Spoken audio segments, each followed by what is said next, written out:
Back to my YouTube channel. दोस्तों बात करेंगे हम बीपीएससी टीआरई 3.0 शिक्षक भर्ती 2024 के संबंध में। साथियों, जैसा कि आपको पता है कि बीपीएससी टीआरई 3.0 की काउंसलिंग चल रही है। इसी बीच यहाँ पे अगर बात करें हम लोग, सुप्रीम कोर्ट से एक ऑर्डर जारी किया गया है। अगर बात करें सीटेट को लेकर के, यानी कि अगर बात करें जैसे टीआरई 1, टीआरई 2 और टीआरई 3.0 की भर्ती में जितने भी कैंडिडेट यहाँ पे सीटेट के नंबरों के बेस पर, ठीक है, उनकी जो है नियुक्ति हुई है, उसको लेकर के यहाँ पे हम लोग बात करने वाले हैं, क्योंकि मामला काफ़ी गंभीर देखने को मिल रहा है। अगर बात करें यहाँ पे बीपीएससी टीआरई 3.0 भर्ती पर संकट, बीपीएससी टीआरई 1 और टीआरई 2 टीआरई 3 पर असर, सीटेट इनवैलिड, सब बर्बाद हो गया। अगर बात करें हम लोग तो, क्योंकि देखिए सीटेट के बेस पे बहुत सारी कैंडिडेट का यहाँ पे टीआरई 1 और टीआरई 2 और टीआरई 3.0 की भर्ती में सिलेक्शन हुआ है। अगर जो अभी आप देखेंगे जो टीआरई 3.0 की भर्ती प्रक्रिया चल रही है, उसमें 82 नंबर को लेकर के और 82.5 नंबर को लेकर के काफ़ी मामला जो है चल रहा है। लेकिन जिस प्रकार से यहाँ पे अगर देखा जाए सीटेट इनवैलिड को लेकर के बताया जा रहा है, सभी राज्यों से सीटेट बाहर को लेकर के खबर निकल के आ रही है। तो क्या कुछ अपडेट है, सारा अपडेट आपको इस वीडियो के माध्यम से मिलेगी। सिर्फ वीडियो आपको 2 से 4 मिनट की होगी, लेकिन सभी चीज़ें काम की होंगी। चलिए एक बार देख लेते हैं। यहाँ पे स्क्रीन पे आप देख पा रहे हैं कि सुप्रीम कोर्ट से एक ऑर्डर जारी किया गया है और ये सीटेट को लेकर के है। देखिए, एक भर्ती प्रक्रिया आपकी कराई गई थी। देखिए, झारखंड में एक भर्ती कराई गई थी आपकी लगभग 26,000 के आसपास, ठीक है। अब ये सीटेट वाला मैटर क्या है उसको थोड़ा सा समझ लीजिए। जैसे आपकी टीआरई 1.0 की भर्ती, टीआरई 2.0, टीआरई 3.0, इन तीनों भर्तियों पर क्या कुछ असर देखने को मिलेगा इसकी वजह से। वहाँ पे एक भर्ती कराई गई थी लगभग 26,000, ठीक है, लगभग 26,000 आपके पद वहाँ पर थे। और उसमें क्या कुछ कहा गया था कि जैसे वहाँ पे बताया गया था कि जितने भी कैंडिडेट झारखंड टेट पास हैं, ठीक है, वो अप्लाई कर सकते हैं, ठीक है। लेकिन बहुत सारे कैंडिडेट जो है झारखंड टेट जो है वो पास नहीं थे। और आपको पता है कि लगभग 2016 की बात करें हम, लगभग 2016 के मतलब 16 में ही आपको जो है झारखंड टेट देखने को मिला था। उसके बाद से यहाँ पे कोई भी झारखंड टेट आपका जो है नहीं कराया गया, जिसकी वजह से कुछ कैंडिडेट थे जो उन्होंने मांग किया सुप्रीम कोर्ट में कि सीटेट यहाँ पे लागू किया जाए, जिससे और भी कैंडिडेट यहाँ पे फॉर्म अप्लाई कर पाएँ और इस भर्ती में जो है सम्मिलित हो पाएँ, ठीक है। और यहाँ पे ऑर्डर भी मिल गया था और बहुत सारे कैंडिडेट यहाँ पे जो है ये हो भी गया था। लेकिन यहाँ पे अगर बात करें सीटेट को लेकर के, तो झारखंड टेट में आज जो सुप्रीम कोर्ट में आज फैसला सुनाया गया इसको लेकर के कि जिनके पास मतलब कि झारखंड टेट होगा, ठीक है, यानी कि जो स्टेट टेट आपकी जो कराई जाती है, जैसे आपकी यूपी टेट हो गया, ठीक है, बिहार में बी टेट हो गया, ठीक है, इस प्रकार से एमपी टेट हो गया, इस प्रकार से जो है वही सिर्फ यहाँ पे मान्य किया जाएगा। तो ये यहाँ पे सुप्रीम कोर्ट का ऑर्डर दिया गया है कि प्रत्येक राज्य में जो है वो, अगर बात करें हम लोग तो यहाँ पे यह स्टेट ही, यहाँ अगर बात करें यह स्टेट की मतलब कि जैसे सुप्रीम कोर्ट का ऑर्डर आया कि प्रत्येक जो राज्य हैं उसमें अगर बात करें जो उनका टेट है, ठीक है, वो टेट लागू किया जाए। लेकिन ये झारखंड का मैटर है, ठीक है। अब यहाँ पे बहुत सारे कैंडिडेट जो टीआरई 1, टीआरई 2 और टीआरई 3.0 वाले कैंडिडेट हैं, जो कि सीटेट के बेस पे बहुत सारे कैंडिडेट यहाँ पे जो है फॉर्म अप्लाई किए थे और भर्ती में मतलब कि उनका भर्ती प्रक्रिया कंप्लीट हुआ है। तो सभी को यहाँ पे डर सताने लगा है कि क्या टीआरई 1 में जो कैंडिडेट यहाँ पे सिलेक्ट हुए हैं या टीआरई 3.0 की भर्ती में जो काउंसलिंग आपकी चल रही है उसमें क्या कुछ असर देखने को मिलेगा। यहाँ पर देखिए मैटर क्या था, थोड़ा सा और समझ लीजिए। सुप्रीम कोर्ट ने दिया है फैसला, हाई कोर्ट का फैसला रद्द, अब सहायक आचार्य नियुक्ति में शामिल नहीं हो सकेंगे सीटेट पास अभ्यर्थी।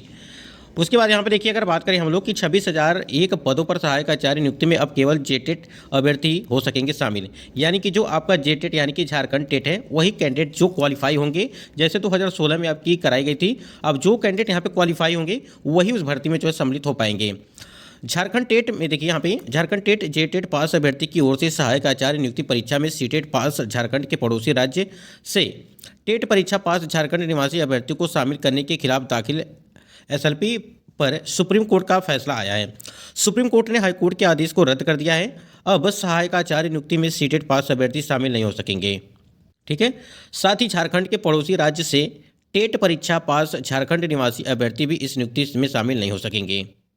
तो इस भर्ती में सिर्फ वही कैंडिडेट सम्मिलित होंगे जिनका जेटेट होगा, ठीक है। अब इसका मतलब ये है कि प्रत्येक भर्ती अगर जब अलग अलग राज्यों में जब भर्ती प्रक्रिया कराई जाएगी तो सबसे पहले आपकी मतलब कि वो उस राज्य का मतलब कि स्टेट जो है आपका कराया जाएगा। यानी कि जैसे आपका यूपी टेट हो गया, ठीक है, बी टेट हो गया, अगर बिहार की बात करें एमपी टेट हो गया, ठीक है, एमपी टेट हो गया, तो ऐसे ऐसे कर करके उसके बाद जे टेट हो गया, जैसे आप अभी देख रहे हैं कि झारखंड को लेकर के। तो जो भी भर्ती प्रक्रिया होगी तो उसके पहले आपको जो है फिर यहाँ पे जो है स्टेट टेट यहाँ पे कराना पड़ेगा। उसके बाद हम लोग यहाँ पे बात करें जो TRE 1 और TRE 2.0 और TRE 3 की लेकर के कैंडिडेट को कि सुप्रीम कोर्ट का जो ऑर्डर दिया गया है इसका क्या प्रभाव पड़ेगा आपके यहाँ पे TRE 1 और TRE 2 और TRE 3 में। जिनका जॉब हो गया है वो सुरक्षित है। यदि 3 में, ठीक है, यानी कि TRE 3 में जिनका जॉब होगा सीटेट के बेस पर वो अभी सुरक्षित है, ठीक है। केवल झारखंड से सीटेट को बाहर किया गया है। बीपीएससी TRE 4.0 में सीटेट वैलिड होगा या नहीं इसका निर्णय बिहार सरकार लेगी। इसका मतलब ये हो गया कि जो आपकी आने वाली भर्तियां हैं जैसे TRE 4.0 की भर्ती में उसमें सीटेट को वैलिड किया जाएगा या नहीं किया जाएगा। जिस प्रकार से यहाँ पे झारखंड टेट में आपने देखा कि झारखंड में सिर्फ JTET ही आपका मान्य किया जाएगा, यानी कि सीटेट को इनवैलिड कर दिया गया है। यानी कि अदर स्टेट के कोई भी कैंडिडेट जो है वहाँ पे झारखंड में जो फॉर्म अप्लाई नहीं कर सकते हैं, भर्ती में शामिल नहीं हो सकते हैं, ठीक है।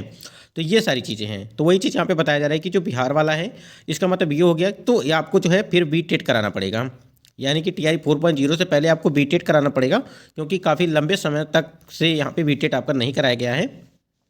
उसके बाद ये स्टेट, ठीक है, यानी कि स्टेट टेट आपका जो है सभी जगहों पे फिर होना चाहिए। तो इसका निर्णय जो है वो बिहार सरकार लेगी कि आपको जो यहाँ पे TRE 4.0 में सीटेट वैलिड होगा या नहीं होगा। ये राज्य सरकार मतलब कि अब यहाँ पे डिपेंड करेगा। अब ये देखना है कि जब ऑर्डर आपका जारी किया जाएगा सुप्रीम कोर्ट का तो उसमें क्या है कि जो है कि कोई भी राज्य, ठीक है, मतलब कि किसी भी राज्य के जो हैं वो राज्य के मतलब कि वो बिहार उसके सरकार जो है वहाँ पे निर्णय लेगा। जैसे यहाँ पे बताया जा रहा है कि जो बिहार सरकार है वो यहाँ पे निर्णय लेगी TRE 4.0 में सीटेट जो है यहाँ पे वैलिड होगा या नहीं। अब उनके ऊपर डिपेंड करेगा, ठीक है। इसी प्रकार से प्रत्येक राज्यों में जैसे आपका यूपी हो गया, MP हो गया, फिर आपका झारखंड में हो ही गया, ठीक है। इस प्रकार से चीज़ें हैं। और आप नीचे यहाँ पे देख रहे हैं यदि सीटेट को बाहर किया जाएगा तो जल्द ही BTET आयोजन किया जाएगा। नोट, बिहार में सीटेट वैलिड ही रहेगा क्योंकि बिहार सरकार BTET का आयोजन प्रत्येक साल नहीं करती है। अब यहाँ पे देखिए एक चीज़ और बता दें आपसे कि जो TRE 3.0 वाले कैंडिडेट हैं अभी तो आपने देखा कि जो सीटेट को लेकर के मैटर झारखंड वाला चला है, लेकिन बिहार में जो काउंसलिंग को लेकर के चल रहा है कि 82 और 82.5 के नंबर को लेकर के चल रहा है, यानी कि 55% के मार्क्स को सीटेट में इनवैलिड माना जा रहा है और उन्हें जो है डाउटफुल में रखा जा रहा है, ठीक है। तो ये भी कहीं ना कहीं अपने आप में काफ़ी ज़्यादा जो है दिक्कत हो रहा है कैंडिडेट को। अभी भी इसके संबंध में भी कोई फैसला नहीं दिया गया है कि इसका क्या होगा क्या नहीं होगा। अगर इस प्रकार से हुआ, ठीक है, अगर यहाँ पे 82 वाला मैटर फंस गया तो पता नहीं कितने हज़ार कैंडिडेट जो है सीटेट में जो है बाहर हो जाएंगे, मतलब कि जो आपकी TRE 3.0 की भर्ती हुई है उसमें बाहर हो जाएंगे। अब यहाँ पे क्या है देखिए, कभी सुप्रीम कोर्ट से ऑर्डर आता है, कभी यहाँ पे जो है यहाँ पे जो आपका सीटेट के नंबर को लेकर के तमाम तरह की जो दिक्कतें उत्पन्न हो रही हैं कहीं ना कहीं। तो ये सारी जो है मामला जो है सुलझने की वजह से सुलझना होता है, लेकिन कहीं ना कहीं बीच में ही उलझ जाता है अगर देखा जाए तो। इसी प्रकार जब आपका TRE 1.0 की भर्ती कराई गई थी तो उसमें BED को लेकर के यानी कि PRT में जो है मैटर चल रहा था, उस समय जो फिर BED को बाहर कर दिया गया। तो तमाम तरह की चीज़ें देखने को मिलती हैं जब भी कोई भर्ती प्रक्रिया हो।